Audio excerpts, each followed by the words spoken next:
Enthusiast photographers are a demanding bunch.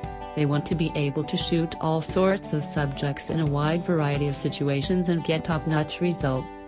On the whole, the D750 won't disappoint these users. It's extremely capable and can deliver superb, sharp images with natural color, perfect exposure, plenty of detail and well-controlled noise in a wide range of situations. Exposure metering is handled by a 91,000 pixel RGB sensor, and this enables face detection metering even when the image is composed in the viewfinder, although rather unhelpfully you are unable to see when a face has been detected. I have yet to come across an infallible metering system, but the D750's matrix metering system is very good.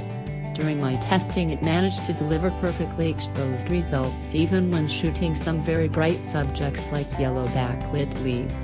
This doesn't mean that the exposure compensation wasn't required on a few occasions. It was. But never when I wouldn't expect it to be, and it wasn't needed on a few occasions when I thought it might. The D750's automatic white balance system also does a very good job in most conditions. The second auto setting, which is specifically intended to retain the warm notes of warm lighting, is useful on occasion. But if you really want the warm glow of evening sun to be recorded, then the daylight option is your best bet. Occasionally, there is an inexplicable color shift of a sequence of images when using the automatic white balance settings, and it seems likely that the automatic scene recognition system aspect of the processing is responsible. Like the D810, the D750 uses the NEL15 Li-ion battery, and when flash is used, Nikon claims that it will last for 430 shots.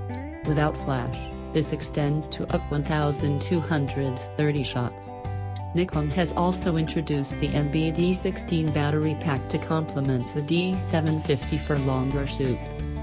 As it has included Wi-Fi connectivity in the D750, Nikon has gone a step further than Canon with its EOS 7D Mark II for those wanting to control the camera remotely.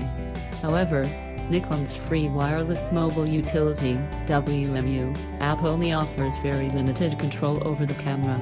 The live view image can be seen on a smartphone screen, and the autofocus point can be set with a tap on the screen, but there's no control over the exposure settings. It is in effect just a wireless remote release with live view.